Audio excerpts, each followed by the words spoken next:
కడప జిల్లా రాజంపేటలో రౌడీ ముఖ రెచ్చిపోయింది. అన్నమయ్య కాలేజీ పరిసర ప్రాంతాల్లో వెలిసిన పీజీ హాస్టల్స్ మధ్య వార్ నడుస్తోంది. పాత కక్షల నేపథ్యంలో పీజీ హాస్టల్ నిర్వాహకుడు గిరిరాజాపై కర్రలతో దాడి చేశారు. వెంబడించి మరీ కొట్టారు. దాడిలో నిర్వాహకుడు తీవ్రంగా గాయపడ్డాడు. తిరుపతి ఆసుపత్రిలో చికిత్స పొందుతున్నాడు. ఓ షాప్ రూమ్ వ్యవహారంలో తలెత్తిన విభేదాలే దాడికి దారితీశాయని తెలుస్తోంది. ప్రత్యర్థుల దాడిలో గాయపడ్డ గిరిరాజు చావు బతుకుల మధ్య కొట్టుమిట్టాడుతున్నాడు.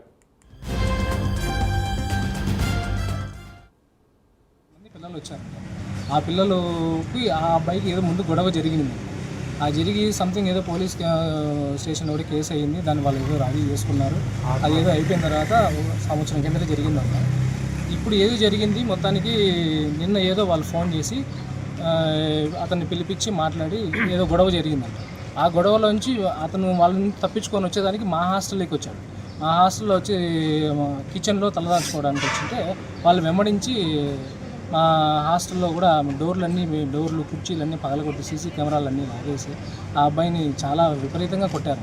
10-20 మంది పిల్లలు.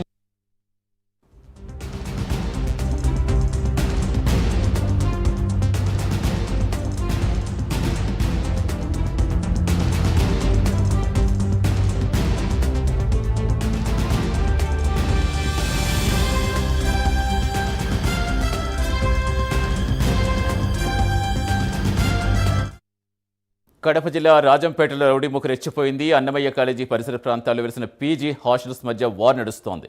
పాత కక్షల నేపథ్యంలో పీజీ హాస్టల్ నిర్వాహకులు గిరిరాజాపై కర్రలతో దాడి చేశారు. వెంబడించి మరీ కొట్టారు. పూర్తి సమాచారం ఇచ్చేందుకు మా కరెస్పాండెంట్ సుధీర్ జాయిన్ అవుతున్నారు.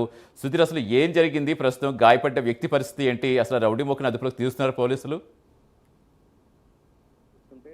ఏదైతే రాజంపేటలో అయితే కనుక రౌడీ ముఖ రెచ్చిపోయిందని చెప్పుకోవచ్చు. అయితే ముఖ్యంగా పాత కక్షల నేపథ్యంలో కూడా ఓ పీజీ హాస్టల్ నిర్వాహకుడి పైన కూడా అమానుష దాడికి తెగబడ్డారని చెప్పుకోవచ్చు. అయితే దాదాపుగా ఏదైతే ఆ రౌడీ ముఖకు సంబంధించినటువంటి మనుషులు కూడా దాదాపుగా 11 మంది పైన కూడా అక్కడికి రావడం జరిగింది. అక్కడ ఉన్నటువంటి పీజీ నిర్వాహకుడిని వెంటబడి కూడా దారుణంగా కొట్టడం జరిగింది. అక్కడ ఉన్నటువంటి కొంతమంది స్థానికులు విడిపిస్తున్నా కానీ పట్టించుకోకుండా పూర్తి స్థాయిలో కూడా అతని మీద దాడి చేయడం జరిగింది. అక్కడ ఉన్నటువంటి షాపులు కూడా మూసివేసే పరిస్థితి వచ్చిందని చెప్పుకోవచ్చు. ఒక భయానకర పరిస్థితి అయితే అక్కడ చేరుతుందని చెప్పుకోవచ్చు. అయితే ఈ నేపథ్యంలో కూడా గత కొన్ని రోజుల నుంచి కూడా ఏదైతే ఈ పీజీ ఓనర్లకు సంబంధించినటువంటి ఒక వార్ అయితే కనుక ఇక్కడ నడుస్తుందని చెప్పుకోవచ్చు. అయితే ముఖ్యంగా ఏది ఏమన్నా కానీ ఇద్దరి మధ్య కూడా విభేదాలు ఉంటే కనుక కూర్చొని పోవాల్సింది ఈ రోజు ఇలా 10 మందిని తీసుకొచ్చి ఒక్కసారిగా అతని పైన దాడి చేయడంతో కూడా పూర్తిస్థాయిలో అక్కడ ఉన్నటువంటి 2 కేబుల్ కూడా దెబ్బతిన్న పరిస్థితి ఉంది. అయితే ఈ వ్యవహారంపై ఉన్నటువంటి కొంతమంది స్థానికులు పోలీసులకు సమాచారం ఇవ్వడంతో కూడా వాళ్ళు కూడా అక్కడికి రంగప్రవేశం చేయడం జరిగింది. పోలీసులు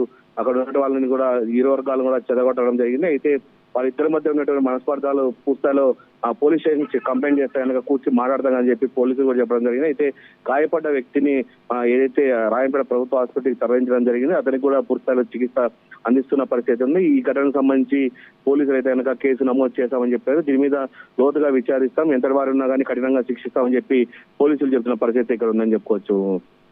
రైట్, థ్యాంక్ యూ సుధీర్.